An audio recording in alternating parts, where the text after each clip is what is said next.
This podcast is for entertainment purposes only and does not replace your own financial, tax, legal, or financial product advice.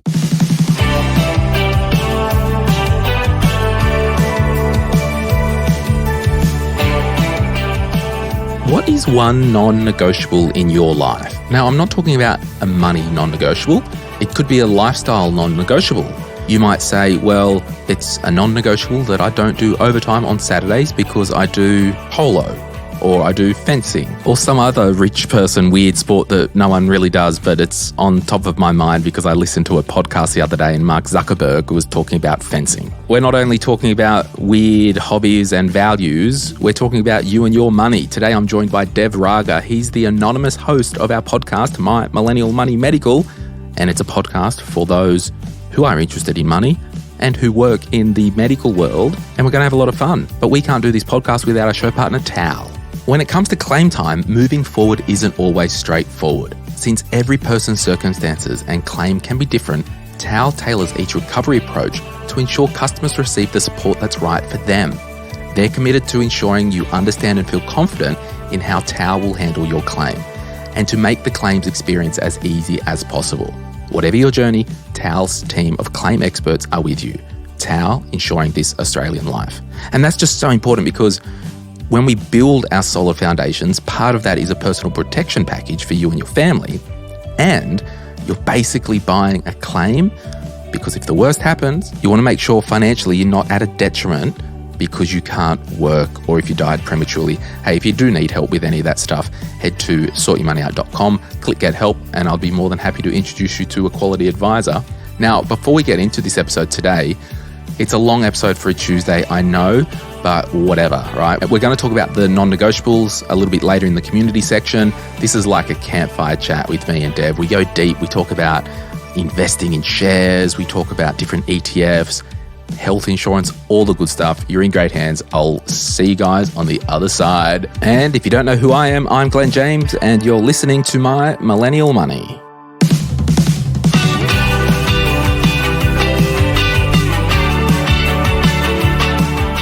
Dev Raga, host of My Millennial Money Medical, welcome back to the main show. Thank you for having me. I think it's been about, 8 months now? 8 months, yeah. 8 months. We sat down downstairs, actually. We're in. Correct. I asked Dev up to my hotel room in Melbourne. Yes. To do a podcast, everyone. So of course. Calm down. Take a chill pill. Yeah, I did leave the do not disturb sign on though. But look, I just wanted to say, Dev, thanks for all the effort you do with the My Millennial Money Medical podcast. It's probably a good time to say, if someone is more maybe analytical, maybe more measured, maybe wants a different style of money learning, go and listen to your podcast. Someone in the Facebook group said actually, it should be called My Millennial Money Professional. Correct. So you are talking about personal finance with a lens to medical professionals because you're a medical professional, you're anonymous. Like a current affair, scoop in a hotel room, you're in the shadow. I can't see your face right now. Yep. So you're completely anonymous. You're a doctor talking about money for other health workers and professionals. But it really is for anyone. If you're a brickie and you like a bit of analytics and getting into the weeds, the podcast is for them, right? Absolutely. Look, it's pretty much for anyone. And I guess the medical side of things is the fact that I'm a doctor talking about money, but I have electricians, tradespersons. I actually have a group of train drivers in WA that apparently consistently listen to my podcast, hopefully not while they're driving their trains. Toot toot. It's really is designed for anyone that's interested in personal finance because money concepts and financial principles doesn't change with profession. Your income or age, yeah. And your income may change, but your actual savings rates or your investment style or anything like that, most of that is pretty steady. And every time I have a conversation, sometimes I have conversations with healthcare workers on my way to work or on the way back. They often reach out to me and say, "Hey, can you just give me a call because I don't really understand this particular concept?" And often it comes down to the exact same principles again and again. You got to spend less than you earn, and you got to save. You got to try and be as debt-free as possible. don't have to do anything fancy, and invest the rest and rinse and repeat. Yeah. And that concept, if you come back 50, 100 years later, it'll be exactly the same. And I'm in Melbourne now because we're finishing up the national tour, and you will hear this episode a couple of weeks after we do that because we're running all our tour shows. But I've had people in their 60s come to our live events and catch up. Yep. And, the principles are exactly the same. That's right. And it's almost as if I was actually speaking to a doctor who was 50 yesterday, and they asked me exactly the same questions as most, 25-year-old doctors or 35-year-old doctors, whatever. And it all came down to the same thing. I think they made about $600,000 a year, didn't have much savings, didn't have much investments, had slightly less super than what I would have thought at their age, and didn't have any ETFs. And they wanted to learn about ETFs. And I said, well, are you maximizing your super? You're 50. And they said, well, what does that mean? I said, well, do you, put $27,500 concessionally into your super because that's the most tax effective way to do it for your retirement? And they said, well, they're not doing that. They're just basically, doing whatever the minimum is in their workplace. This is 600 combined income, yes. Husband and wife. And I said, well, there's no point looking at Vanguard ETFs and researching all that if you're not doing the basics. And they also had investment debt, which I thought was a bit risky at the age of 50. I'm very conservative. I'm very risk averse. And I thought, well, you got to do the basics first. And it comes back to the same thing again and again. And at the end of every phone call that I do, it's almost always the same thing. It's little things like that unfortunately healthcare workers, whether you're doctors, nurses, or anyone really, any profession, you're at risk of completely ignoring the basics if you don't know the basics. What do you, and I'm going to come back to a couple of things you said there. What do you think, your best or worst money tip that you've actually heard yourself, that someone said to you? So when I was, money tip, when I was a surgical registrar, I was sort of in my sort of late 20s or mid to late 20s. I got into surgery. I was very lucky very early on. I did all the right things, wore a suit, neutral colours, no piercings, no, all sorts of random things. And when I did get in, interestingly, my surgical mentors were my bosses, who are my consultant surgeons. But I had this anaesthetist behind the curtain. We rarely hear about the anaesthetist because they're the doctors that keep you alive when you have surgery. And most of surgery is about the surgeons. And this anaesthetist told me about this concept about two things. You got to learn how to keep your money. So it's not how much you make, it's how much you keep. And what I thought he was saying is tax minimization. What he was actually saying is, no, you make a lot of money, but you've got to save a lot of money. That's what you keep. And the second thing that he told me was income per unit time. And he said to me, Dev, he said, while you're operating, while you're doing all these things, what's happening to your money in the background? And I said, well, what do you mean? Like I'm operating, I'm making money this way. And he said, well, that's great, but that's only one source of income. What are you doing in the background? And that really got me thinking about, okay, well, I am saving money. How do I get my passive income up? And ironically, my financial mentor, the best tip that he said was those two things. It's not how much you make, it's how much you keep. And then think about your income per unit time, not just your earned income, but also other income. Incidentally, that particular doctor is now worth $150 million. So fantastic, amazing doctor. And he was very good at what he did. But what he really inspired me into thinking outside the box, because prior to that, I was more thinking, okay, I'll just become a doctor and earn lots of money and life will be okay. Turns out it's not as easy as that process. Yeah, I mean, I've had clients in the past that, earn, partner at a top 4 law firm, earning $450. Oh, Glenn, I've got a 50 grand credit card debt that I just can't shake. That's no different than someone earning 75 grand Correct. With a $2,000 credit card debt that they quote unquote just can't shake. Exactly. So this is the whole common denominator thing. Like no one is above gravity and no one is above managing money. And like in my book, I had this quote that I kind of always thought about. I can't command money if I don't respect it. And, I've probably, that I might have said the quote wrong, but whatever. It's, I have to have this almost reverence for money, but not letting it control me. So I tell my money what to do. Correct. It doesn't control me. I've been guilty in the past, and I've recently I redo my own Glen James Spending Plan. Keep my eyes on it or whatnot, and everyone knows I've recently moved and I'm a rent investor, and rejigged a few things and start up a new financial year, so I'm redoing it, and I've got a good skill at really easily making money. Like, it's easy for me, but it's even easier that it gets spent and it doesn't get saved. And that's why, for me, like, my biggest thing that I've learned from seeing hundreds of clients face to face is those clients that are mum and dad who have earned 80 grand a year, average teacher income or whatever that is, and just systematically invested over the time, somehow end up better than someone who's just spent 250 grand without any structure. Yep. So back to what you said before, I just want to unpack this, and we will answer some questions, peeps, because I just like catching up and talking shop with Dev every 6 months, and we will make a habit of doing more of these. Age 50 with investment debt, I don't think that's a showstopper, even if you are conservative. And it kind of leads into and we can unpack it and talk about it. But I was also going to ask you, like, we were talking about different ages and superannuation. And I was thinking conceptually the other day that as we get older, like, the life stage super funds, they decrease the risk over time, right? So when we get to age 60, we're in a 30% growth portfolio and 70% defensive.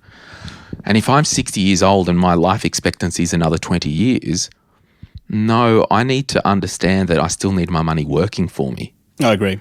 So that's the common notion, that if you are that person who is listening to this and you're not, quote unquote, a millennial and you're in your 50s or early 60s, when you retire and stop working, and Retire Right is coming, everyone, with looking at an October launch. I've recorded some episodes, so that is coming, that podcast for over 55s. We need to understand that when we retire, and you've just done a 3-part series on superannuation. Yep. And I listen. When I listen, makes me nervous. Yeah, that's right. Every time I listen, I send a text like, "Oh, hey Dev, this," but I'm probably splitting hairs and it doesn't matter. But you mispronounced the word mortgage. Yeah, whatever. Like, it's when you do retire from the workforce, and you might have $400,000 in super or 600, whatever that is, the super fund just doesn't go, "Here, you've retired. Here's a bank check for 600 grand." Like, no, we still have that money invested, and we drip feed a fortnightly or monthly or weekly income back into our bank account. So that's why in retirement, sure, there may need to be an adjustment of asset allocation, so we don't have the whole house on, red, but we still want to target a good chunk of our money to a good portion of growth. That's right. I mean, if you retire at the age of 60 and your life expectancy is 85, you've still got a 25-year horizon of investing runway. Yeah. And yeah, it's not as if they're going to just hand you a bank check. You're absolutely right. And this is when, like, people say to me, well, I'm 40 now and I've only got another 25 years of investing runway. Well, no, you may have another 25 years of working runway, but it might be closer to 30 by the time that we work out that there's a thing called work-life balance, and you should work 2 days a week for your own mental well-being and purpose. Yeah. But then after that, it's not as if you're going to spend $600K in your super in 1 year. So if you're a 35-year-old listening right now, your investing runway is almost 50 to 60 years. And it's very hard to comprehend that. And so when I was talking to this particular doctor, age 50, they wanted to work till the age of 60. I said, well, that's 10 years, but you've probably got another 25 years on top of that. So you need to think about it, because they kept going back to, maybe I shouldn't be in the stock market because I've only got another 15 years left before I fully retire. And I said, well, hang on, your investing runway is not 15 years. Your investing runway is a lot longer. And I think I'm sure there's statistics and studies to prove that people end up with more money at the end of their retirement than when they started, provided they have some principles and conservative withdrawal rates. And that's the thing about trying to explain it and provide a third perspective. In this particular case, it actually was quite helpful. This particular doctor unfortunately had a principal place of residence loan as well as two other investment properties with almost zero ETFs and I think a super of about 250,000 or something like that. So a little bit very property heavy, but nothing passive income wise wasn't doing much. And that's where really like the financial planning and the strategy comes into play because when you hang up your tools, you really do want any of your non-deductible debt to be gone. Correct. And I'm okay with a bit of investment debt, because you'd hope that the property's well and truly servicing it and, it's not a burden on you. And if there is an increase in interest rates, which we know is happening, it's not a showstopper. But it's just that thing like sometimes I've seen people paint themselves into a corner when it comes to quote-unquote retirement age. Yep. And the more chance that we've got to not paint ourselves into the corner is to maybe speak with a third party, listen to a podcast, and consider other things that we weren't thinking about. And, just start painting at the other end of the room and you'll be fine. Exactly. Is it that simple, is it? Like, well, yes, but you didn't know to start painting that end. And I think that's what, we're all about with, all these podcasts. But just on asset allocation in superannuation in particular, there's no such thing as shoulds in this world. You should like and subscribe and leave a nice review to either of our podcasts. Absolutely. But I'm, as a motherhood statement, I'm pretty confident to say if you're under 55, I'll be even more conservative. If you're under 50, I believe, and I won't use the word should, I believe there is an ultra strong argument that your asset allocation should be around 80-20 in your super.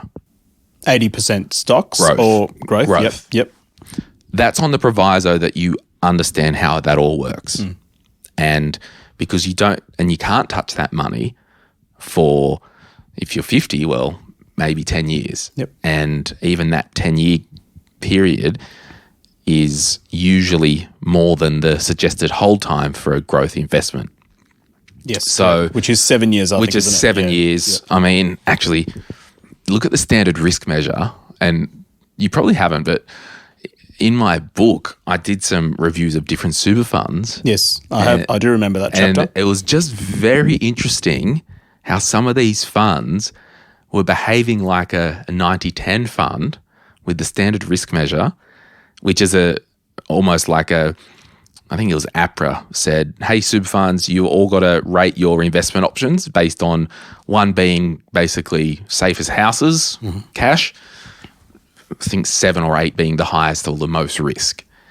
And it's interesting, it's like, this is a unicorn balanced fund. Well, no, the standard risk measure says 7, and it's got a suggested 9-year hold time. Chill out on the marketing over here.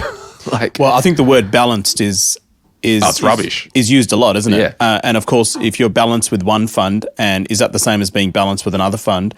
I don't know the exact. I think it was Host Plus that you might have used as an example in the book, but I think it was Australian Super. Oh, it was Australian Super, yeah. So they're balanced funds behaving like a 90-10 90-10, and you go to another super fund, balanced fund might be 75-25. Yeah, that's right. Yeah. So what does balanced mean? It's all just wording and how you interpret it, and you really need to look under the rug. And that's why I illustrated like the standard risk measure. That's what you really need to look at. What does the PDS say that the standardized risk measure says, and the minimum hold time, and the chances of a negative return in a 6-year window or whatever they say. And it's good, but like anything, the marketing, the sizzle and all the good stuff gets us in the door, and it's just about learning what your super fund is invested in. So now, you did ask me about a bad money tip. I'll tell you that. Yeah. ICU registrar, when I was doing ICU regging, and don't pay principal and interest for your place of residence that you live in. Just keep it as interest-only payments. My eyes can't get any bigger right now. Right. And I said, why? And they said, because when you move to another house, you've got as much debt as you can on your principal place, which will now become an investment property, and therefore you can deduct it. And I said, well, okay, if you do that, so let's say principal place of residence, your principal and interest payment is $3,000, but now the interest rate payment is only $2,000. What do you do with the extra $1,000? And he didn't have an answer for that, because it only works if you take that extra $1,000 and use it for other productive purposes. If you spend it, then essentially you start with $500,000 mortgage, and 10 years later you buy another house, you still have a $500,000 mortgage. And he just couldn't answer me that question, and I thought, well, that doesn't sound right. I think I can kind of see where he's coming from. Mm-hmm. Maybe, that would have been, 52 years ago when you were a reg, yeah? I'm not that old. No. I'm a millennial. Oh, look out. So but there was a good, 15 this years? would have been, this would have been ICU registrar 2012, I think. 2011 or something like that. Yeah, okay. Yeah. Couple of things, I can kind of see where he's coming from. And sometimes, and I've been guilty of this, and if you're a human, you've been guilty of this. You've heard something at some point in time that may have been correct. 7 years later, you're still propagating this information that's actually no longer correct. Like we see in all the Facebook groups, like, oh, don't go to an advisor, there's just hidden commissions in super funds. Like categorically not the case anymore. Not allowed anymore. Not allowed, not possible, all that stuff. What I'm maybe thinking is, back in the day when there was really only vanilla mortgages, sure, it could make sense if you didn't have an offset account. I think... Yeah, maybe they didn't have offset accounts back then. I'm not sure. They probably didn't. Yeah, that's right. So nowadays, it could be a strategy as long as you've got the offset account and you're keeping there. Yep. However, there is a however. Those comments don't factor in the emotional feeling of I'm paying down my debt. And particularly in this environment, interest only nowadays, there's a higher interest rate. Oh, of course. So... I would say I'll give him I get it, but give him a B, yeah. Like kind of get it, but one, you can't tell people blanket strategies because you might want to have the feeling of paying down my house. I'm not going to pay extra mortgage repayments, but I like the home I just moved out of, I bought that 7 years ago, brand new townhouse. And the strategy was always to turn that into an investment property, right? Yep. So I had the offset account, my cash hub, heap of savings sitting on the offset account. I was still paying principal and interest on that. And in fact, all my investment properties are principal and interest. Same, yep. Because that technically might not make financial sense, quote unquote, but for me, it makes money sense, Glen sense, comfort sense. If anything, for savings, I'm paying down an asset. Well, you're building equity in your property portfolio, and in 10 years' time, it's nice to see that principal go down and down and down, and your net worth statement go up and up and up. And I don't miss it. Yep, I agree. And for those who might be new to property investing, I don't want to be presumptuous. When I make a mortgage repayment on my investment property, I can only claim the interest back on tax, not the principal payment. Yes. So, Dev, we're going to have a break and we're going to come back and maybe talk about private health insurance. Probably should get on with the actual podcast. Well, but this is cool. Like, we're just catching up, and I just love having these chats because it's almost like a bit of a campfire chat. Without Vince. When you're up in Sydney next, or when Vince, it's too late. I was going to say I might get him down to Melbourne on Friday night, but we'll have you on a campfire chat. When I'm in Sydney, I will definitely text you. Yeah, you'll need about 2.5 hours. I have heard your campfire chats, and I'd be lovely to meet Vince. Yeah, no, good guy. All right, we'll be back right after this. If you're after personal financial advice, don't get it from a podcast. If you would like help based on your own personal situation, head over to sortyourmoneyout.com. Click Get Help and we'd be happy to introduce you to one of our trusted advisors. Our panel of advisors, mortgage brokers and accountants work with clients all over Australia so they can connect with you wherever you are. That's sortyourmoneyout.com and click Get Help.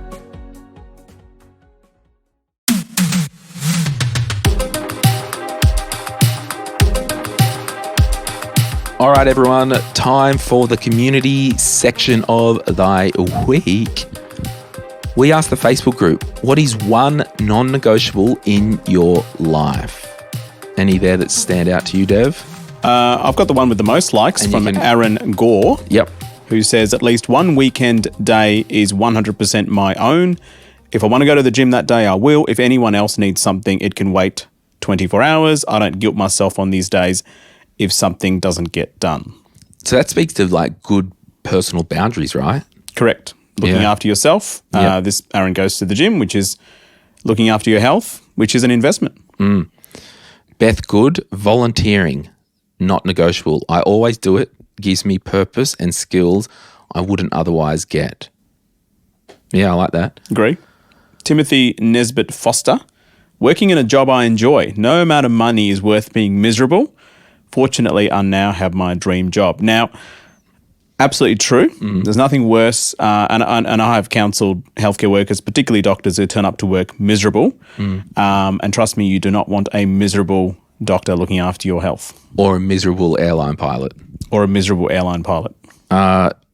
Seal Tool, don't know if that's a real name, but we'll take it.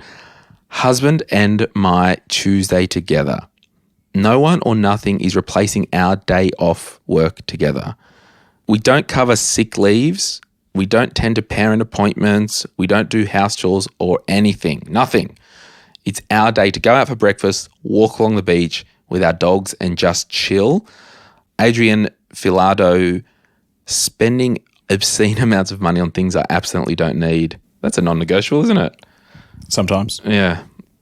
Can I say one of my own? Yeah, totally. So after a day's work, I love particularly to go out for a walk and sometimes up to 2 hours. Do you take the girls ever or is it daddy time? It's usually myself because I do a lot of power walking and Can you say it's Dev's daddy time? It's Dev's time.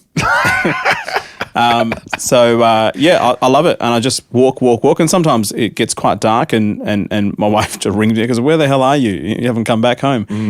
On days that I do that, I love walking around. Breath of fresh air is good for your mind and soul. Yeah. Jazz Katharina said sunscreen. That's the best anti-aging cream you can get, isn't it? I'm not sure about that. Possibly. And for me, I've had a melanoma. I'm a high risk. You're very high risk. Do you get screening done? You would have get screening done. Yeah, I've literally got a book in because I've just had a reminder from the GP that it's 12 months. Correct. What else? Alex Bannon said a good sleep. Liz Wesling, family first always. You know the funny thing, and we'll bump out in a second, Nath, of this segment, there's not much about non-negotiables like I always need to earn at least this. So these are why it's so important with our life that our money and our careers serve us. Correct. So, and I think non-negotiable is almost all of these are about lifestyle. Yeah. And at the end of the day, money is a tool, and you got to treat it like a tool and not let it treat you. Yeah, absolutely. All right, guys, that's all for the community segment. Thanks, Nate. All right, so we've got a question here. It came in on the IG, the IG, and it was from Liv, and we'll play it right now. Okay, my question is, why do high-yield ETFs such as YMAX or VHY experience less growth and sometimes no growth compared to ETFs that are growth-focused such as VDHG or VAS? And the second part of my question is, and what part should high-yield ETFs play in a balanced portfolio? Thanks. Okay, so she mentioned some ETFs there, which, we don't need to look it up, but I can never remember the names. Oh, I know. It's like it's an alphabet. So conceptually, maybe you could just explain to people what a high yield ETF is. So when a yield is basically, you can think about it as an income generating asset. Or just a return. Return. Yeah. So you can include the total return, which would include how the price of a share or ETF goes up in value, but also what it does in terms of income generation.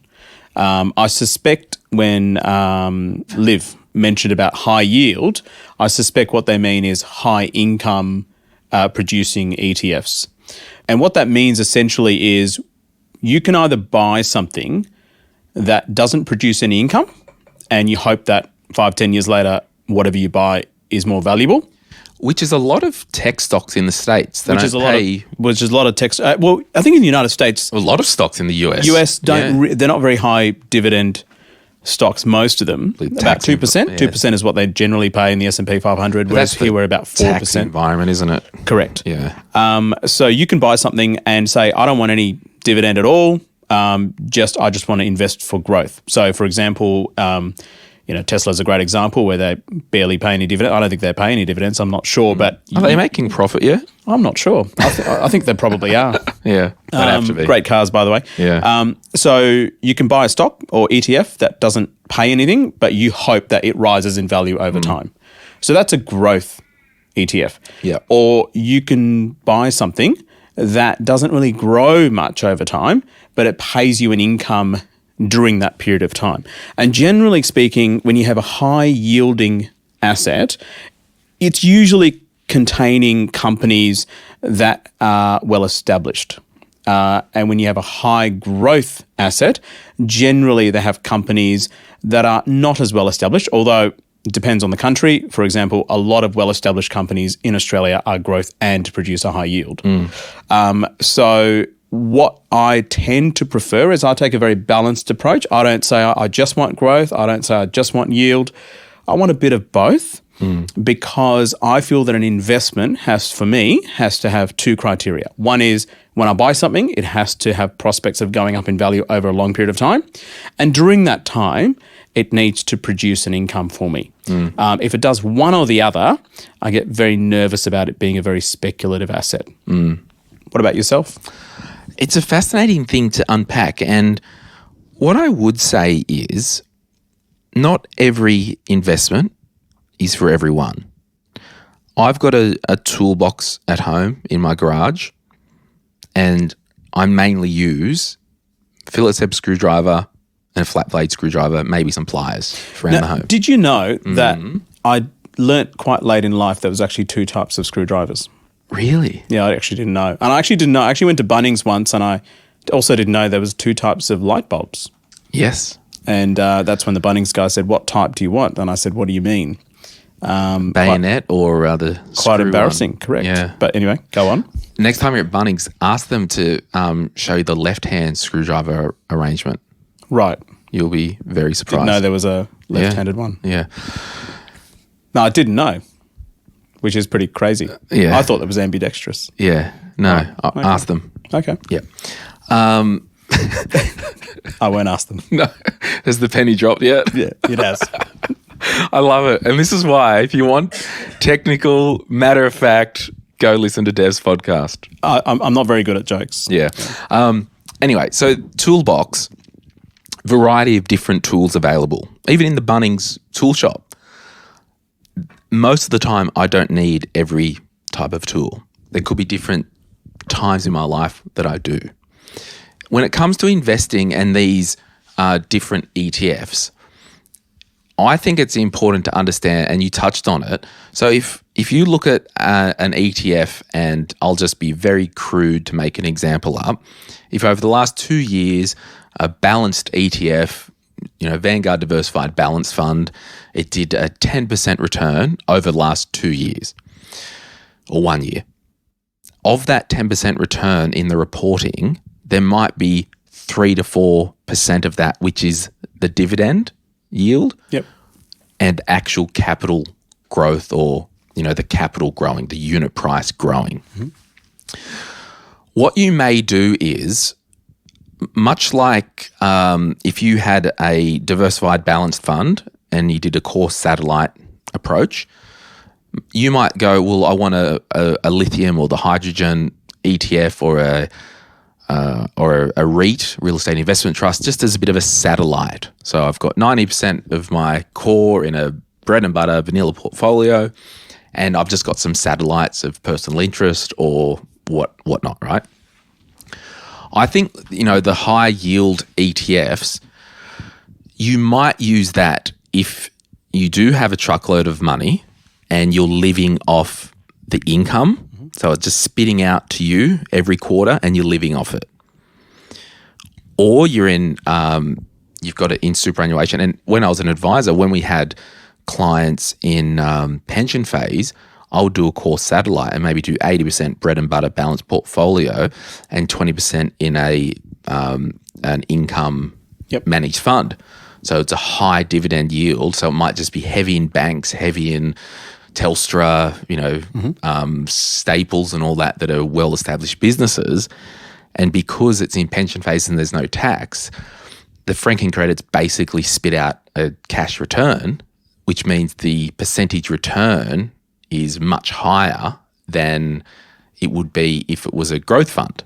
Is that because it was more of a tax-advantaged environment? Yes. Because if it was outside of super... Yeah, you'd get the franking credits. You'd get the franking credits. But I wasn't putting 100% into income reducing. It was just a bit of a core satellite, a little bit more exposure to get some, a bit of a higher return. Yep. So it really goes back to, I can go to a secondhand car yard. There's a Corolla, there's a Volvo station wagon, there's a four-wheel drive. Like, what car do you want to achieve your goal? If I need something to deliver Uber Eats around, I'm just going to get the Corolla. But if I want to go four-wheel driving, I want to get the four-wheel drive. I don't want the Corolla on the beach. So the difference is, Dev said it easily, and when you might use that, it really depends how you want to use those ETFs in your portfolio. Yep. Like if you maybe, and I'll do a wild example, you might have a boring Vanguard Diversified Growth Fund, 90% of your portfolio. Yeah, but I want a little bit of sex and violence. Well, I might go an Asia Top 50 ETF growth fund with 10% of our money. So it's like anything. We don't want all our wealth in the extremes, I believe. Well, I don't. Yep. Everything's about balance.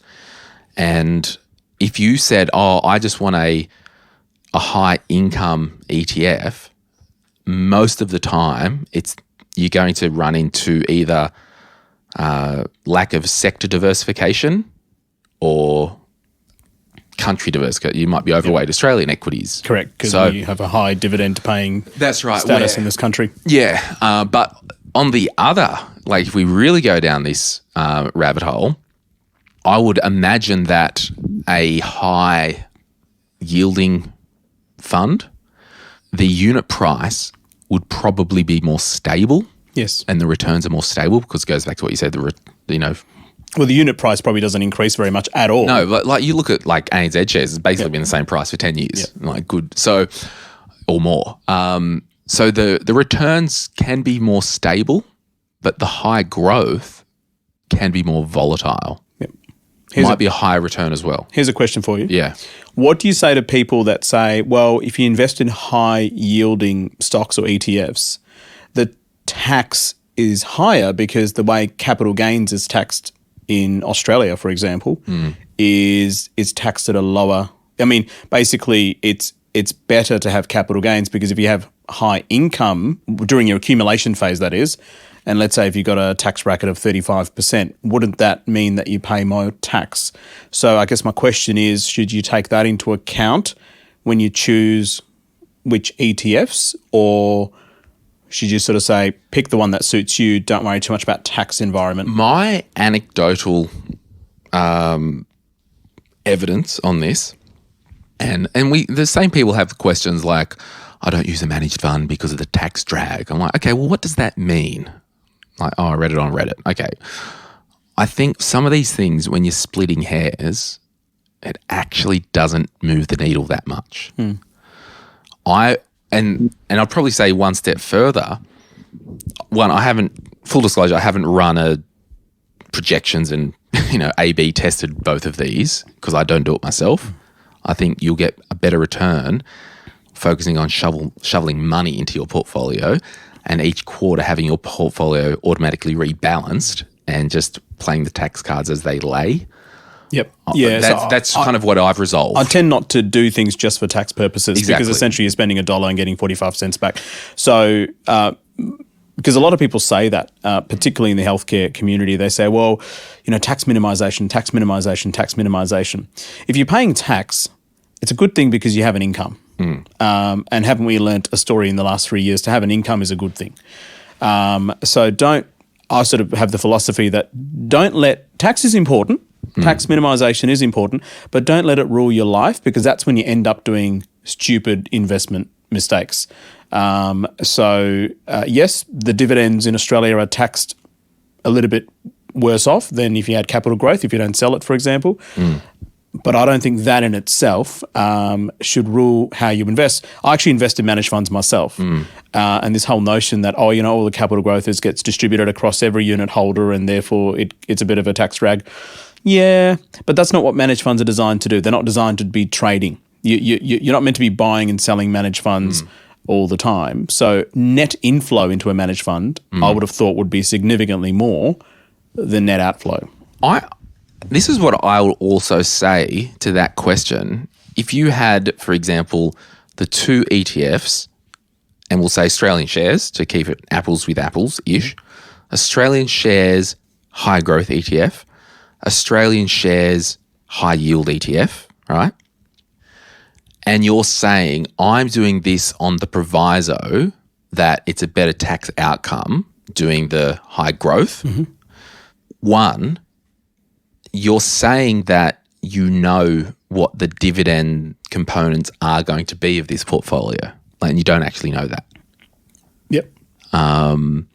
Yeah, I don't know. It gets to that splitting hairs, and it's just, and if someone is splitting hairs and wants to do something for this way or that way, I don't care. It's not my money. You know what I mean? I would tell people to focus on a balanced portfolio, rebalancing. Have you shared publicly that you invest what you invest in? So I just buy the Vanguard ASX 300 outside of super. Yep. And I have sort of a balanced approach with my super. Not outside of super is Vanguard, but inside of super is indexed, essentially. Yeah. So I've kept it very simple. Yeah. And what I'm saying is the fact that you've got the index fund out of super, it's automatically rebalanced to the index. So you don't have to do it. That's right. The balanced fund in super that might be indexed, every quarter they're rebalancing. So we're taking some growth and putting in defensive, smoothing out the returns. Correct. I'm just not overcooking my investing. And if you're an engineer and you're that way inclined, just be very careful, because sometimes you won't make a decision. Sometimes you just get analysis paralysis. Which is what a lot of people have done since January. Yeah. They've just, stopped investing in March, April, May, June. Oh, the market's going to crash, I think here we are, 7,000 points, I think, today. Yeah. And the whole thing is, people get their knickers in a knot because they look at the share price chart, and it's exactly that, the share price chart. It doesn't factor in if you reinvested the dividends. Correct. And that's why I made a point in my book, the charts that I used were an accumulation index, because that's the real index, right? Yep. You want to factor in the whole return. So sure, Woolworths may have cooled off in the last 6 months, may not have. I don't look at individual share prices. But through a bear market, companies are still trading and paying income. Woolworths is not going to disappear tomorrow. I don't think so. I still got to buy food. Yeah. Although I shop at Coles. So. Yeah. I know you're a Woolworths fan. I know, yeah. Represent. It's an interesting philosophical chat. And what I would say to Liv is, my bigger concern would be the lack of diversification, because if you're comparing those two portfolios, let me just bring it up while we're chatting amongst yourselves, everyone. I'm bringing it up now. YMAX. Let's do YMAX. YMAX. Okay, so yeah, it's the Beta Shares ASX Equity Yield Maximizer Fund. Australian top 20 equity. Yeah, so number one, your top 20 shares. It's only 20. 20 shares. So you're running into a possible diversification risk. And then let's do the other one, which I think is the Vanguard High Yield YH. Yeah, VHY. Vanguard Australian shares. Let's have a look. Everyone's like, Glenn doesn't even know what this is. And it's like, well, who cares? I just invest in a friggin' portfolio in a box. I pay respects to people that actually know all the codes and ticker symbols, and I got no idea. Oh, gosh. Its benchmark is the FTSE Australian High Yield Dividend Index. Where is the fact sheet? Making for good podcasting. Okay. The ETF provides low-cost exposure to companies listed on the Australian Securities Exchange that have a higher forecast dividend relative to other ASX-listed companies. Security diversification is achieved by restricting the proportion invested in one industry to 40% of the total ETF and 10% of one company. Okay, so it's got a little bit of science behind it, but I can't for the life of me. Does it say top 10 left? holdings? Yep. So the top 10 holdings represent 63% of the portfolio. So look, both of these funds may only have about 20 equities.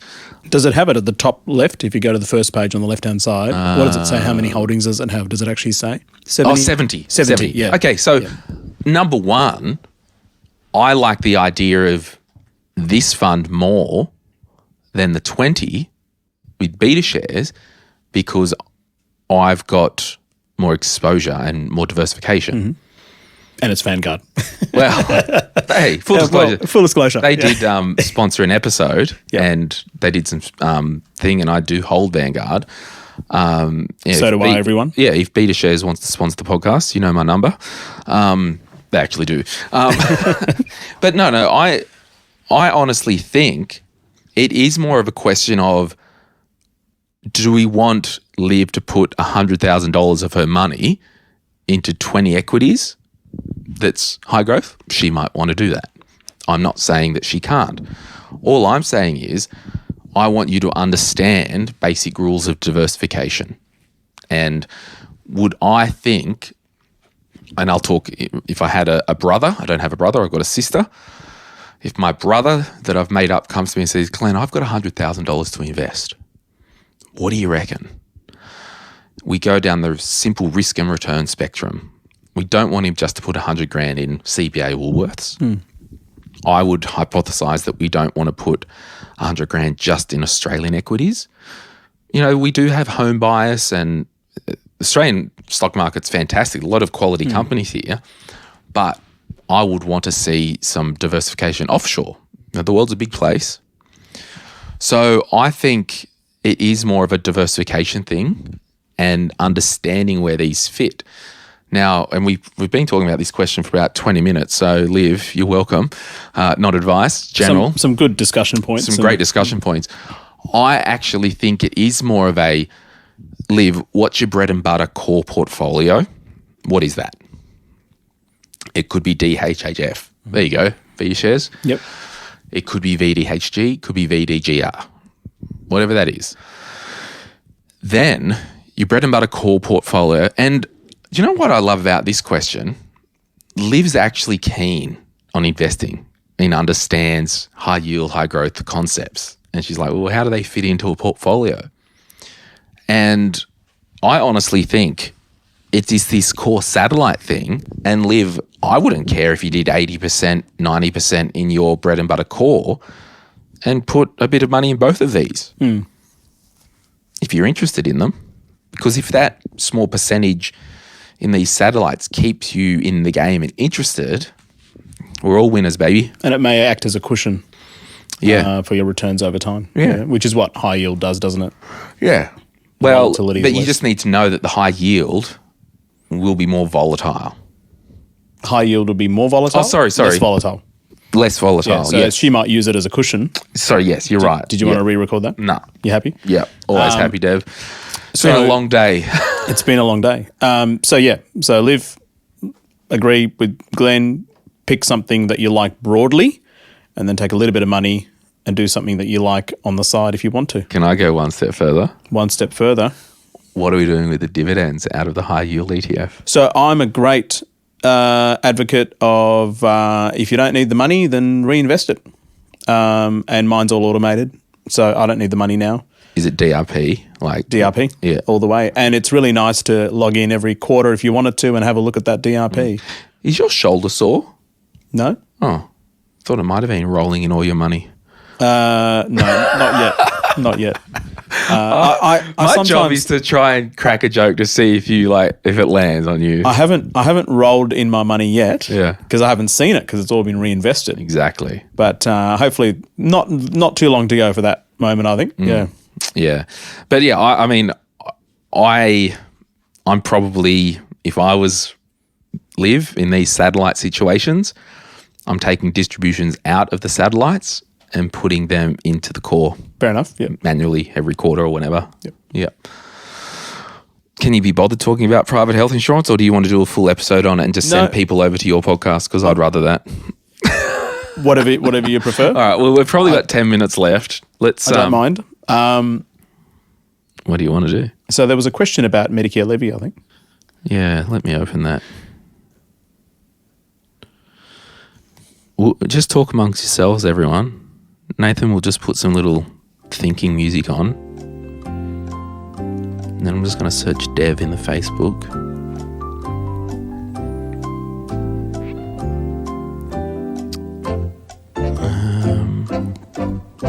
I think I found it. Do you want me to? Yeah, just read it. Go for it. So I don't have the exact question, but basically the question revolves around how does Medicare levy work? Oh, was that from Josh Rock?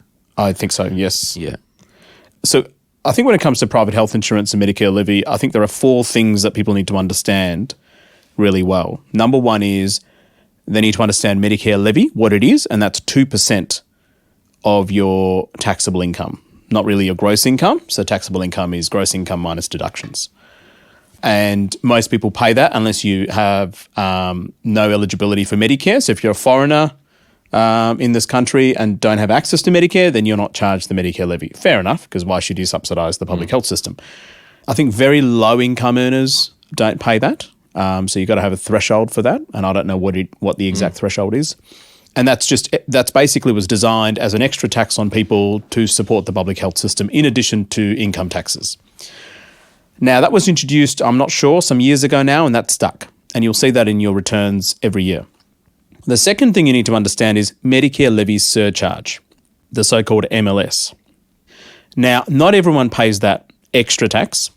It depends on how much you earn. So the more you earn, the more tax you pay.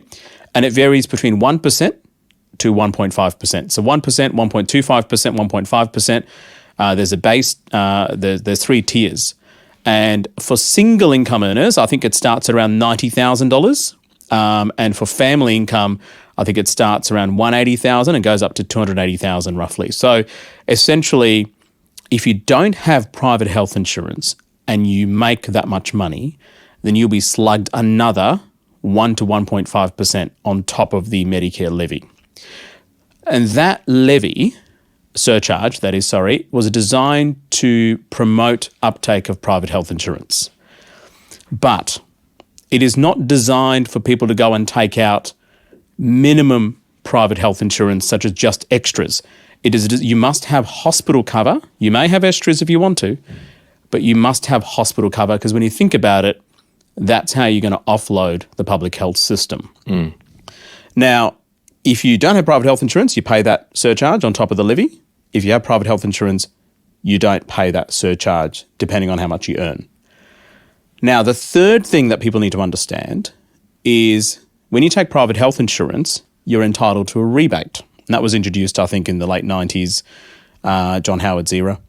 And the rebate is basically a discount on your private health insurance. That is also based on how much you earn. So if you earn too much, I think greater than $280,000 as a family, you're not eligible for any rebate. And that can go up to 24 to 30%, I think it is. So what that means is if you pay $100 for private health insurance and you're eligible for the maximum rebate, you only pay $70 to $75 on it. That's if you go to private health insurance. And that's for hospital cover and extras cover. And the fourth concept you need to understand is lifetime health cover loading.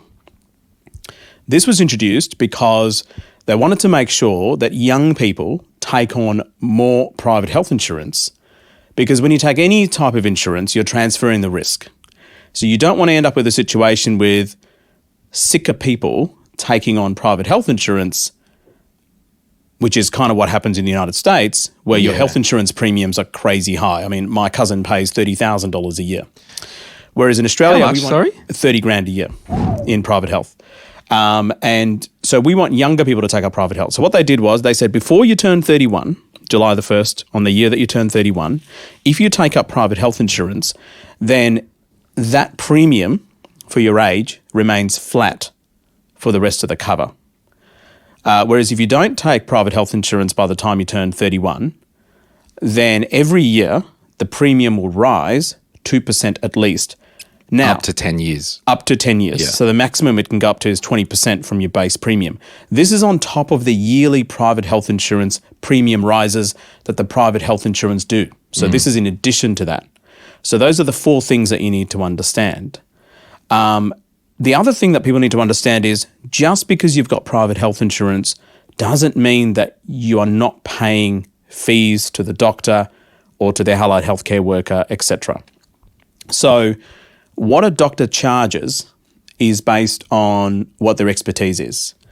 But unfortunately, the MBS, or the Medicare Benefits Schedule, hasn't kept up with pace with cost of living pressures and inflation. And in fact, there's been an MBS freeze up until the 1st of July 2022. Prior to that, the MBS rebates, which is the patient's rebate, that is when you go see a doctor, the doctor charges, let's say, $80, and the rebate is $37 or $38, that is the patient's rebate. Yeah. So what's happened is successive Labor and Liberal governments have frozen that rebate.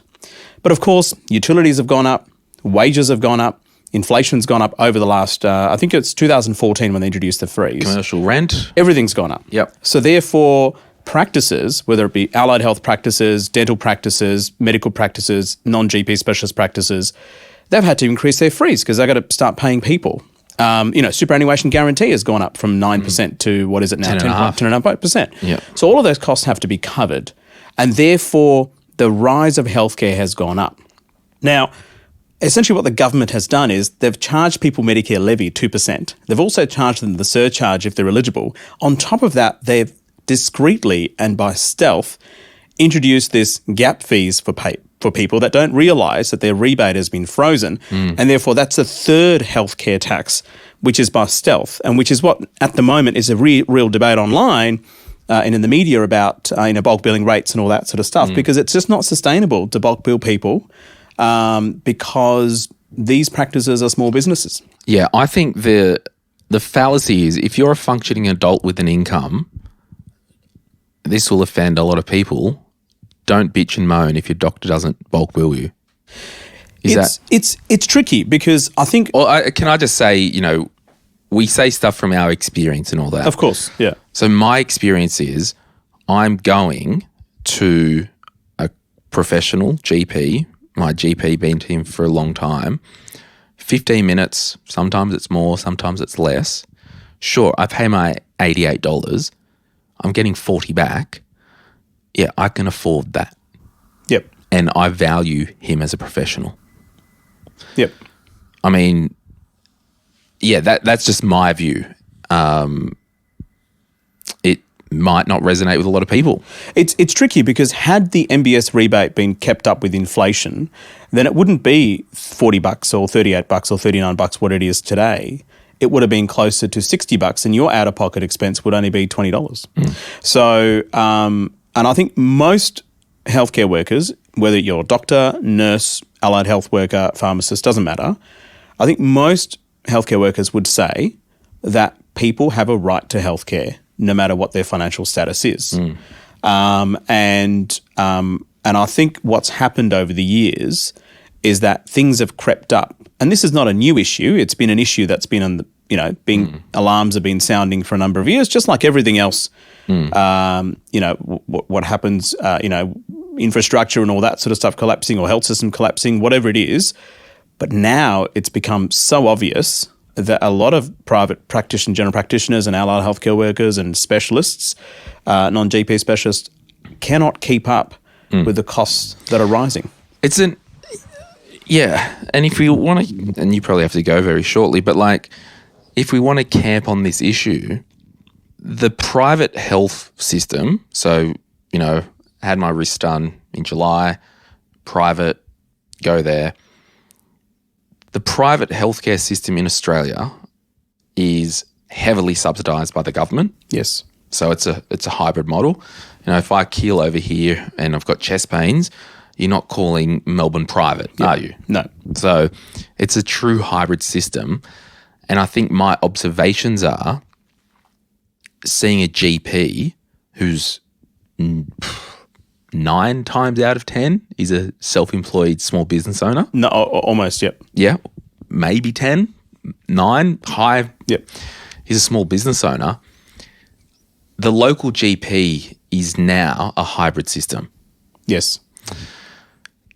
And this is interesting, like, and this podcast is not political, and you've pointed out that both sides of the government have, and it's probably Treasury who have made the recommendations. Quite possibly. Which is, you know, just the whatever. It's interesting when, you know, Albo wants to propose these midway clinics. So it's like, well, I broke my arm on the weekend. Well, don't go to your GP and don't go to emergency. It's this hybrid. I mean, where's the staff coming from? Correct. And also, if you've worked your ass off training as a doctor and there's a job going there at these government clinics, are you comfortable with, I'll make a number up, $138,000 a year to work full-time in the government GP clinic? Maybe, not sure. Or are you like, well, I've trained all this, I'm going to rent a room at a private practice and earn $350 and be in the private world? So I don't know what the answer is. All I know is it is complex. It is more of a hybrid model. And if, as a society, we want to pay doctors lower than what they can get in the market, this leads to socialist capitalists. This discussion. And there's people listening to this and they're just like, oh, how dare you say that it's okay to pay to see a doctor? It's a structural problem. Well, that's right. And look, I think you work in the public system. I work in the public system, and I see the full brunt of people that can't get into their GPs. For me to be able to get in to see my GP now, I've got to wait 3 weeks because the guy's so damn busy. Yeah. And they're busy because of a number of factors, obviously. But what's happened is there are doctors, whether it be GPs or non-GP specialists, who have stopped working because they're retiring. Yep. And they're burnt out. So we have less workforce. We have more demand. And I see the brunt of it in the emergency where patients come for things that perhaps their GP could have seen them and they can't see them due to lack of appointments, lack of PPE, for example, because, GP practices are small businesses, so they're not entitled to PPE like N95 masks from the government. You have to buy your own. That adds cost. So a lot of GPs say, well, why would I see a sore throat, runny nose for a patient that is not prepared to pay, which is quite sad that they can't afford it and that's a real problem, but yet take the financial hit of $10 extra for PPE for that consult. So now your rebate is frozen. Then if you bulk bill that person, you are now taking a loss. And I think this is where it gets really tricky because, like I said, most healthcare workers believe in universal healthcare.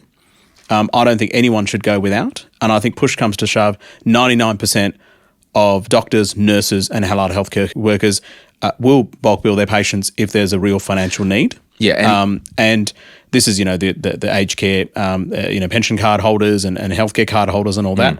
But you raised a different issue where if you've got a decent income and you're happy to pay for your holiday, you're happy to pay for your car, you're happy to pay for your coffee, then it's not sustainable to bulk bill people that have income. Yeah, and I will walk back on that and, reiterate, I know someone who is a GP and that person's like, if that person, they just told me they're a CEO of a mining company, like, I'm not bulk billing them.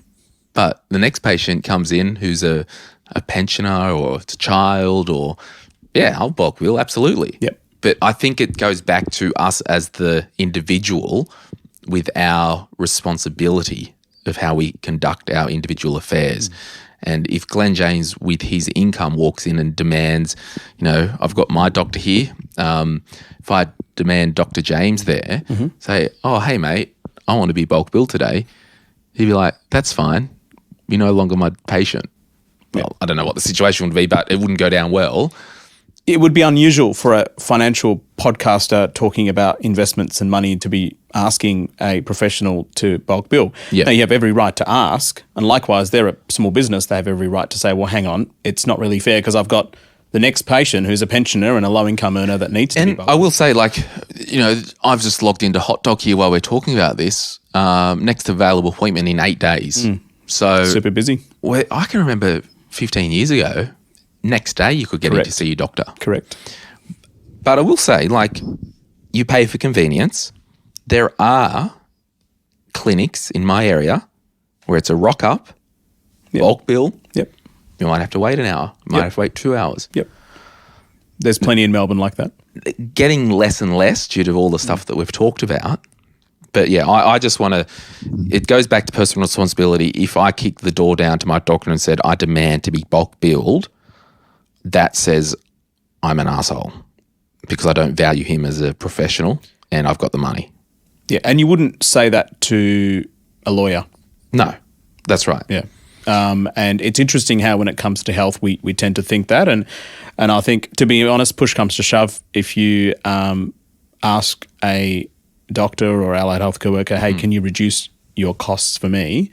Push comes to shove. And I've got a lot of mates who are surgeons that would do it on a whim. Yeah, and I'm getting my left ankle. I'm booked in to get that operated on, lateral ligament reconstructed. Right. Okay, I wear these boots and all that, but I can walk over a twig and it just rolls out it's gone. He's out of pockets $3,000. Yep. Anaesthetist is probably $600 for the procedure. Yep. What else? That's in the private. Yep. So 100% private. He only does private. Yep. So if you go in the public, just to be absolutely clear to everyone listener, it's free to you. Absolutely. So I see patients in the public. I do not charge anything. In fact, I see international visitors in the public. Sometimes I don't charge them because I don't get paid for that. I don't care if you're from Germany. I will still treat you the same as whether you're from Toorak. Yeah, but that's a public health thing that... Whereas in the private, you'll be charged. Now, you did mention about $3,000 out of pocket, and I probably didn't explain this very well. So one of the questions I get asked quite a lot from patients and non-healthcare workers is, well, if I've got private health insurance, and like you, Glen, that you've got private health, why do you then have to pay out of pocket $3,000? And here's a simple way to explain that. Private healthcare entitles you to access to care in the private system, in the hospital system. It doesn't entitle you to free point of care healthcare in the private system. So when you have a procedure, and that procedure is surgery, and that surgery, the surgeon charges $1,800 for that procedure, the Medicare benefit schedule might only be $1,000. And what that means is Medicare will fund $750 out of that $1,000, so they pay 75% of that. To the doctor? Yep. And the 25% is covered by your private health insurance, and that 25% varies. Sometimes they pay a little bit more than MBS, but sometimes they don't. But if the doctor charges $1,800, then there's a gap of $800. That is what is known as a gap fee. And then you are then responsible to pay that gap fee for the surgeon. Now, if the same thing happens in the anesthetics world, you are then responsible in the anesthetics world. And that is what's called gap fees. Now, sometimes specialists sign up to various private health insurance, Bupa, Medibank Private, NIE, NIB, for example, and they say, hey, I want to be what's called a no-gap provider. So you can actually get private health insurance and go to the websites of these Bupa or whatever it is and find a surgeon that is a no-gap provider. And dental and optical is common for these. Exactly. And you can reduce your costs that way. Whereas your GP may recommend that you go and see a surgeon that's quite expensive, but you may say to the GP, hey, look, I've done my research for my gallbladder operation. I would like to go see this surgeon. Great reviews online. They don't charge an arm and a leg, and that's okay with me. And they're a no-gap provider. And that is what private health insurance allows you, that gives you that access and gives you that choice. If you didn't have that, yeah, you can go and see a surgeon in the public system, and unfortunately get to see a surgeon in the public system, it's quite difficult. There's a bit of a wait depending on your emergency. And then you see them and then they assess you. If you need surgery, they put you on the waiting list and there's another wait. But for life-threatening emergencies, brain tumours, blocked arteries in the heart, these are things that need to be done within usually 30 to 60 days. Stroke. Most people would go through the public system. In fact, when I work in emergency, most private health insurance holders, because when they go to a private ED, they have to pay everything up front because remember, private health insurance doesn't cover outpatients, which is what an emergency department is. It only covers admissions. When I see patients in the public system, I have a lot of patients that have private health care. They come in, they've got a nasty laceration that needs to see a plastic surgeon or needs to get it admitted or whatever. The very first question I say after I see them is, do you have private health insurance? And they're like, yep. Do you have good cover? Yep. Then I'll just ring the private surgeon straight up and get them admitted in a private hospital, and it provides that access to them. But they're still using the emergency department because it doesn't cost them anything at the point of care. Whereas if they went to a private emergency department, everything is out of pocket. So a couple of things there so my ankle, I'll use my wrist first. And I did an episode, and I'll get Rach to put in the show notes. I basically, for my right wrist operation, I did an episode and detailed all the costs from being in private health, all the scans. And for me, it was weird. So the nerve conduction study for the carpal tunnel was clear. Okay. Ultrasound was clear. MRI was clear. But symptomatic. So GP then sent me to the surgeon, and he said, yep, well, there you go. Textbook cases, they belong in the textbook. And he did some tests and, the tap thing, and it's tingly. And he's like, yeah, you pretty much, meet the, so we need to go in and try and exclude this. And so he didn't charge a gap fee. And then when I had the second one done, I went in and he goes, oh, so, because I'm pretty chatty. I'm like, oh, so you don't, you're obviously operating private. And he goes, yeah, and, if you cut your hand off tonight, there'd probably be, 4 of us in New South Wales. There's a high chance you'll get me to come and put your hand on. So I do a lot in the public system and all that.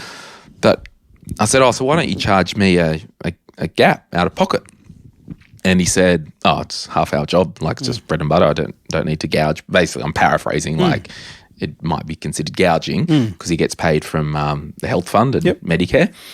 But on the ankle, and I'll appreciate your thoughts on this, and everyone, if you need to leave the podcast, feel free to press pause. We're just chatting now. It's ended. The show's ended. I recently was writing a fair bit about this stuff, and the specialty in the surgeon world, like any specialty, you get your market forces. If there was 20 specialist ankle surgeons that specialised within the ankle surgery that did keyhole, like the guy I go to, if there was 20 of them in Chatswood, he couldn't charge me the $3,000. Yep. Because normal market forces. Yep. So all that to say, maybe with the carpal tunnel and the hand surgery, there could be some market forces where we don't charge that. We run a pretty slick operation. But like the specialist that I go to for my ankle, it is a longer surgery. It could be an hour or so or however long. And, usual market forces come into play. And absolutely, I could go to the public system. I've had one ankle operation on the right done in public. In fact, it was that bad, the ligament, it would just roll out on me. And the surgeon said at the time, he goes, look, I'm just going to put you through private because based on how you're presenting, we can skip the queue. So I didn't have to wait that 18 months because it was actually really affecting my safety, basically. Walking across the street, he goes, it's just going to roll out. So I have gone private, but I pay for convenience and I pay for options. And, I've had my wrist done this year. I booked in for my 5-year colonoscopy in September or October, start of October, and then the end, I'm doing the ankle. I benefit from private health a lot because basically every year in the last 10 years I've had some type of procedure. So for me, it is a benefit because I can rock up and say, okay, what day can you do this? And, before my wrist surgery, I kind of said I'd get back to them, and I was in between writing this next book and on the tour and moving house. I'm like, I've got a week here before I go to start the tour or whatever. And I called. I'm like, can you get me in next Thursday? They're like, yep, done. So you get what you pay for. That's right. And don't forget, you can actually be a private patient in a public hospital. So that actually is not an unknown option. A lot of people choose that for complex patients. So, you might have a particular surgical need that you've got, renal failure, you've got a bit of liver issues, and being in a private hospital, they might not have all the facilities. So that particular doctor may say, yep, I'll admit you privately in a public hospital, and you get the benefit of getting public care, but you get to choose your healthcare worker. Sorry, you go. I mean, I have to say, I'm incredibly honoured to serve the public hospital system. We have a marvellous system, but it is only for people that are very, very sick. Yeah. So what the public hospital system doesn't cater for, it doesn't cater for morbidity and lifestyle choices. It caters for death and imminent limb threatening and all that sort of stuff. So I have a real problem with people coming to the emergency department because they couldn't get a GP appointment until 3 or 4 days later. And when I ask them, well, why are you here? Because, my GP is fully booked and, I've got a sore throat and can you see me now? And that happens a lot. Really? And it's just frustrating when that happens. Yes, that person needs healthcare, but also the person next door to them who's clutching their chest and sweaty and feeling nauseous. Well, I think that would be a little bit more urgent. So under the resource pressures that public hospitals have, they do marvellous work. But it doesn't take into account pain, for example. So if you've got chronic back pain with a disc prolapse, the common phrase is pain doesn't kill you. You can manage it with painkillers. You'll go on the waiting list to see the neurosurgeon in the public system, and that's what it doesn't do very well. But if you've got a spinal tumour, you get operated on reasonably quickly, particularly if there's an epidural abscess or something like that, and you're very sick. And I think that's where people need to understand is that the public system functions really well. Majority of the training doctors do work in the public system, and the way that it's run, and the way the audit process, the way you get overseen, everything gets. The standards for everything. Doctors and nurses have to do competencies every 12 months to 2 years. There's all these things that you have to do. So it's quite rigorous. Sometimes it's onerous. And the things that I have to do to keep my registration up with 4 different health networks in Victoria, it's a bit of a pain in the bum, but we have to do it. And if we don't do it, we can't work there. It's as simple as that. I know a lot of medical professionals that, categorically are doctors who the females say, if I have a baby, I won't have a baby in private. Depends on the risk. Yeah, absolutely. Yeah. If you've got a complex pregnancy, it can be quite a scary experience having it in the private hospital, depending on the private hospital, of course, because some private hospitals don't have neonatal ICU. We had both of our children in the private system, but we made sure we had a backup tertiary level public hospital. And we made sure the doctor that we chose worked across both sites. Interesting. That's the other thing, because if you've got a private obstetrician who doesn't have any public admitting rights, you're in trouble because when something goes wrong, then they just fish you off to the public system. Would that be common that some OB-GYNs or whatever don't have public admitting rights? Very common, because the public system can be quite frustrating for healthcare workers, and so some doctors have had enough. They've done their training there. It's not a walk in the park for some of them. Obstetrics, the training is rigorous. I mean, these people are on call, 24/7 for the majority of their lives. I only stopped my on-call, Glen, June 30th, 2021. I did a lot of on-call in public system. And once you've done sort of 10, 12 years of on-call, you've had enough. So in the private, so that they don't have that. I mean, they obviously are on call, but they have lesser number of patients, potentially less complex patients. And of course, the rewards of working in the private are significantly higher. But of course, patients can be a little bit more demanding. And just on that, I think my problem, is we as a society need to be less self-important and less self-entitled and less demanding of the people around us. I agree. And you would see that as a healthcare worker. Someone comes to you in the hospital, they've got the poos with you because they had to wait an hour. Well, essentially what they're saying is their time is more valuable than the patient next door's time or my time or the nurse's time. That's essentially what they're saying. You need to understand, hey, I took longer with the patient before, and if I need to with you, I'll do that as well. So I just hate that entitlement that we see some people have when it comes to healthcare workers. Yeah, I mean, I'm always amazed at some of the complaints that I've received, maybe 10, 15-minute wait time, received a complaint. But also, I'm also amazed at some of the patients who just wait for 6, 8 hours. My general thing is if someone waits 4 hours for a quote-unquote non-urgent problem, I see them because I'm like, you've done your time. Yeah. You've given 4 hours of your life. Yeah. I'll have a chat with you. Yeah, and I think it's, I kind of feel sorry. I say, I need to see this person next. I often ask the nurse, is it okay if I just squeeze them in? I know there's maybe a cat 3 waiting, but this guy's cat 5 that, he's been waiting for a cat bite for like 6 hours. Come on, we need to see this guy. And I mean, we really have skirted around the major principles of capitalism, which we know doesn't work in its extreme. Look at the United States. There are some industries that it doesn't work in. Yes. And healthcare is one of those. Okay, here's a question for you. What do you think is the only true socialised service in Australia? I don't know. Is that a trick question? I don't think it's a trick question, and I could be wrong with my answer. Socialised service in Australia? I don't know. 100% free. It's provided for by the government. I don't know if it's provided by the government, but the air we breathe is free. Yeah, yeah. I don't know. Other than like healthcare, I'm going to draw a parallel here. Tell me. Public healthcare. The fire brigade. You're right. Because people don't. Why do people not bitch and moan when they get the $500 ambulance bill in some states? So the ambulance in New South Wales isn't free. Same in Victoria. So that's a hybrid system. And the army, that's not privatised. Yeah. The military. Yep.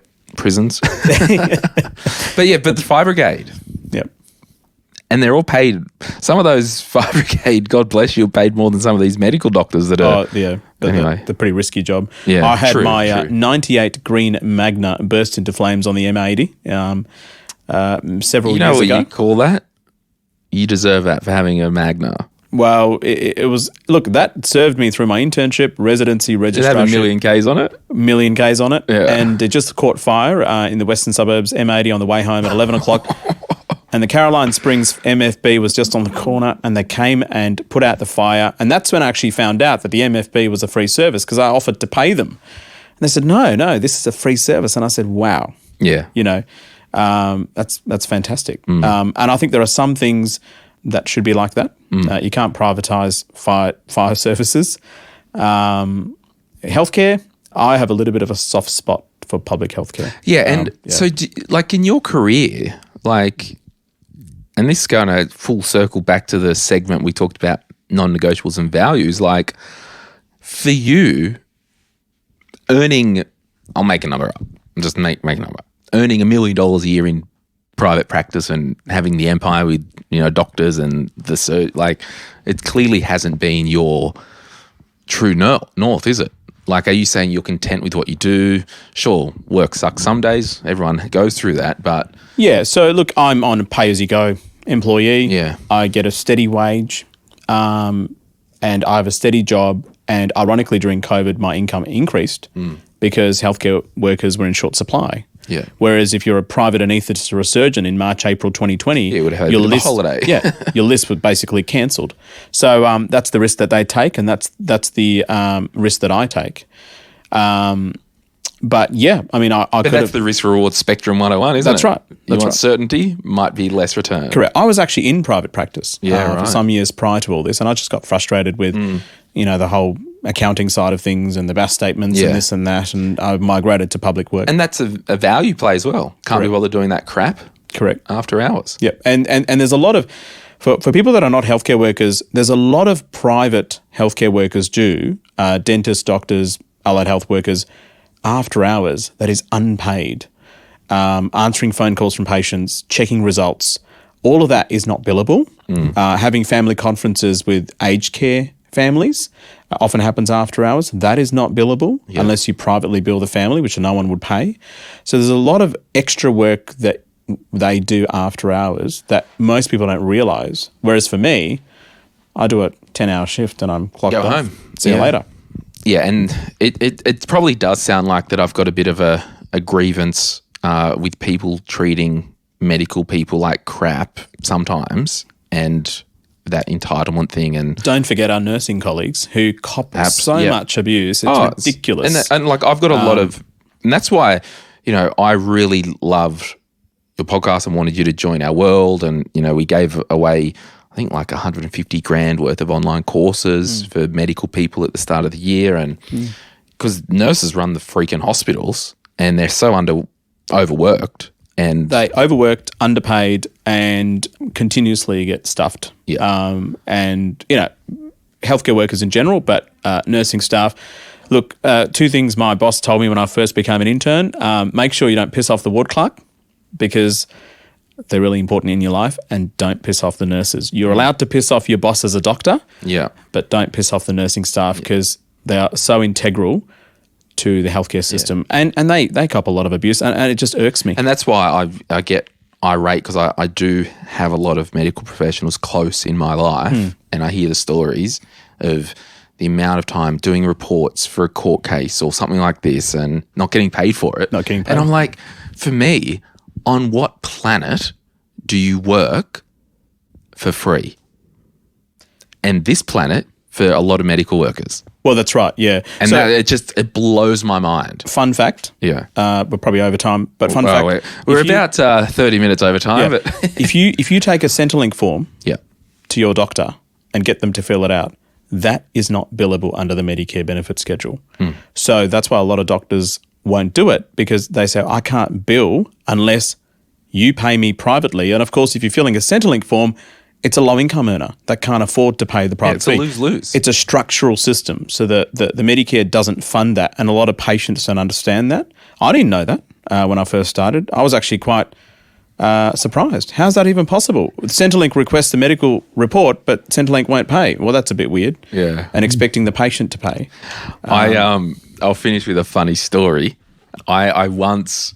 because I get, like, if I go to the doctor and use his time for whatever reason, I'm going to pay for him. Anyway, my GP he went away. I had some bloods done and I got a recall back to the clinic. And I'm like, it's interesting. So I booked back in with my GP, because I called the nurse and I'm like, hey, what's the go? Like, oh, I can't tell you. I'm like, okay, whatever. Like, with respect, I'm being dramatic here. I would not be rude. Anyway, I went back to my doctor. He's like, oh, so what are you here for? I'm like, oh, I got a text to come and see you. Like, and he goes, oh, yeah, I was away.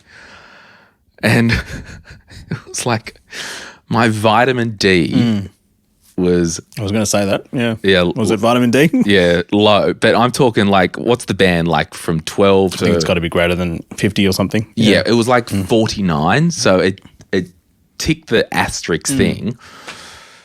So what happened was, he's like, yeah, just, I don't know, go in the sun or take supplements. Like, it's winter, showstopper, whatever, go away. And anyway, I walked out and I did the walk back into his room. And I'm like... hey, and I've known him forever. I'm like, look, I'm absolutely going to pay you, because I just went out and I actually just did pay the $80. Like, you've got a job, I've booked your time. But I'm just pissed off with the system that no one had discretion, and this goes into the liability thing and all that stuff, to say, hey, this guy's a long-term patient of Dr. So the vitamin D is like one number under the line, so it's triggered the asterisk in bold on the blood test. So come in, where James was like, oh, look, if I was here, I would have just made the call and, the professional call and was like, look, no showstopper, I'll catch up with him next time or whatever. Yep. But it just fell through that crack and like the nurse or whoever was doing the bloods just has seen it, recall, done, move on. Correct. It's sometimes automated. Yeah, and it could have been that. And I just said, look, this has just been a big waste of my time and a big waste of yours, and that's why I'm happy to pay. But I don't know if there's any feedback to the practice. Yeah, it's a systems issue. Yeah. Sometimes it's a software issue. Yeah. And I think sometimes any abnormality gets an auto recall. Yeah. So if your vitamin D was 49, but your vitamin D was 35 last time, I'd say that's a significant improvement. Yes. But the software doesn't recognize the fact that it's an improvement. It goes under 50, therefore needs to be seen, and then it's a medical legal liability. You get 3 chances to recall the patient. You get registered post, blah, blah, blah, and then you're allowed to write a letter saying, I've tried everything I possibly can. Yeah. So, yeah, it was just more of a like, I hate the system. I've friggin' wasted my time and all this stuff. And it was like, yeah, well, hey, I saw you. You've just wasted time. I've got the money. Yep. And I think as well, actually, I think it wasn't even him who ordered the bloods, because if it was a recall with him, he would have bulk billed because it was a 2-second or whatever. Yeah. But either way. I think this is where telehealth really wins out. That's right. And this was a couple of years ago before telehealth. So now with telehealth, some patients are eligible. So you got to see your GP within 12 months physically. Yeah. And then you're eligible. And that's the other thing a lot of patients don't understand. If you haven't seen your GP within the 12 months, you're not eligible for telehealth. So you can't have a telehealth consult. And that's where the government sort of has checks and balances to make sure that, doctors and nurses and patients are doing the right thing. But there's so many systems issues, and nowhere is it more obvious than what the pandemic's highlighted. And there are some good things that have come out of it. Telehealth is probably the best thing that's come out of it. And even in the medical industry and technology, and particularly the practice that I go to, they're really up to speed. Like I've just highlighted an issue, but if I need a repeat, I just log into HocDoc, pay the $20, write a little note, hey, can I get some more Effexor or Somac? And the doctor can make the judgment call. Correct. And I'm happy because I actually emailed the practice and I said, hey, I'm about to go overseas. I can't come in to see Dr. Woolley or whatever. Can you ask him if he can write me a repeat thing? I'm happy to pay the $88, but I can't get in between now and next fortnight or whatever. So it wasn't about me not having to pay. And then they wrote back and go, just follow the link. It's a system, $20, done. So that's right. Lots of efficiencies, but sometimes... Depending on the medication, of course, but... absolutely, yeah. So, can I have my opioids? Probably not. No, I might want to come in and... Might want to come in and have a chat. So New South Wales doesn't have this, but Victoria has a statewide opioid registry. So if anyone comes into emergency or any clinic and they want an opioid, I can log in to make sure they're not doctor shopping, and it's live. There's a doctor shopper thing in New South Wales. Yeah, it's prescription shopper hotline, but it's a bit more clunky, I think. Is it? Yeah, Queensland Health has I don't know why this is not national. Victoria has it's called SafeScript. It's a great system. Yeah, there is an equivalent something, but I don't think it's for opioids. I don't think it's online. I thought it was more on the phone, but I could be wrong. Yeah. But you'd be surprised how many people come to emergency during different shifts for the same medication. Back pain. Back pain or whatever, not knowing that it's the same system that we use. So if you come at 8 o'clock and you come at 5 p.m., it's a different doctor, but they can log in to the same system. I'll make it very obvious to these people that... Did you ever see The Pharmacist on Netflix? No. You probably get it, but for anyone else who's interested in the opioid epidemic in the United States, I think this is a loose paraphrase, too long didn't read type thing. This guy's son... I think he was murdered by a drug dealer, but he was just like garden variety son or whatever, addicted to opioids, and the father and the family didn't know it, and he got caught up in a drug thing or something like that, or he had an OD or something like that. But the pharmacist then made it his life's mission in the town to get to the bottom of it, and there was some unscrupulous doctors who were also addicted to opioids. And the doctors were operating, 10 p.m. clinic till 2 a.m. Huge problem.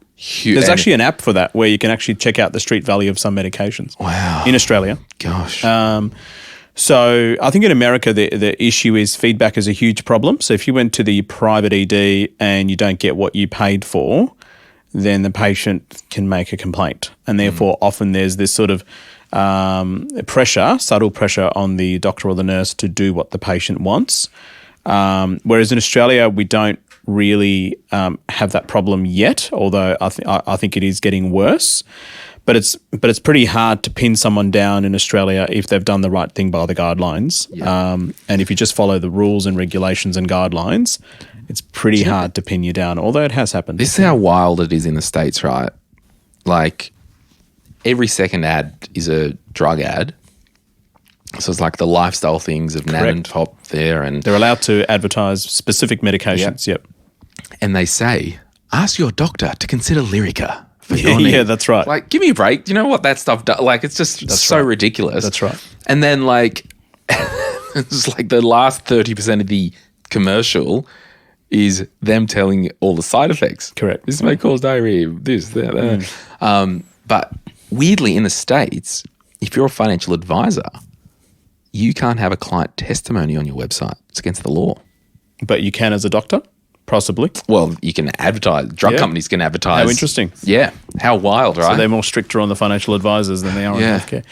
Yeah, no, America's an interesting system. It's just the case study of absolute complete freedom isn't good.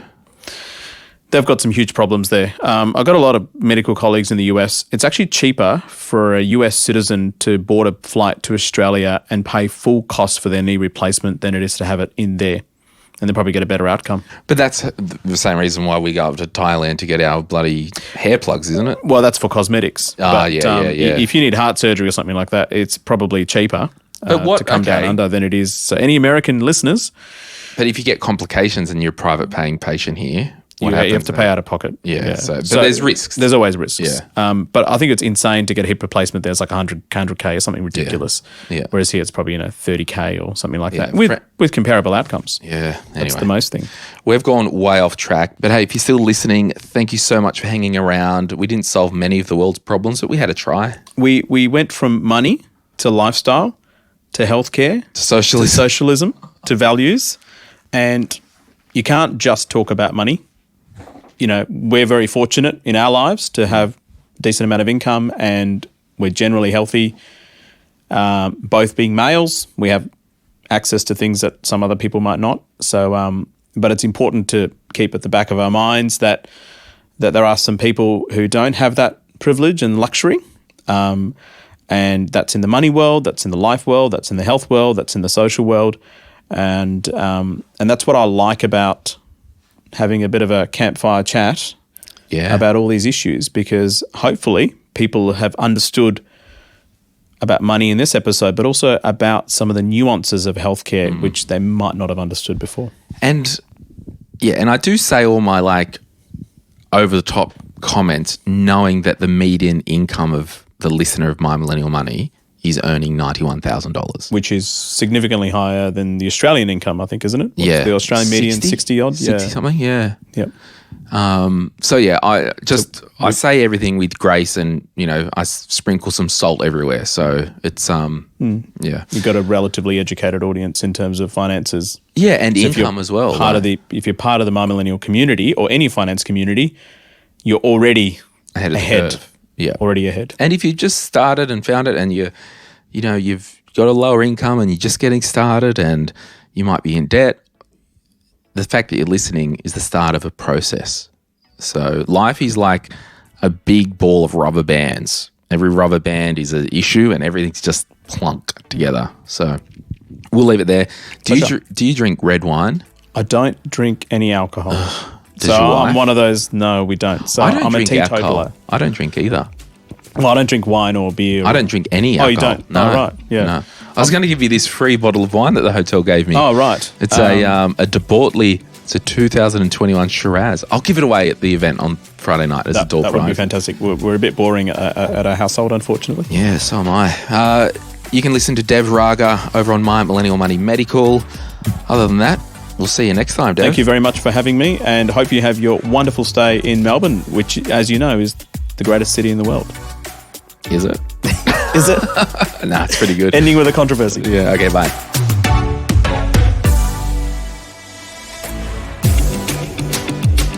We acknowledge the Awabakal people, traditional custodians of the land on which our studio sits, and pay respects to their elders past, present and emerging. We extend that respect to Aboriginal and Torres Strait Islander peoples who may listen to our podcast.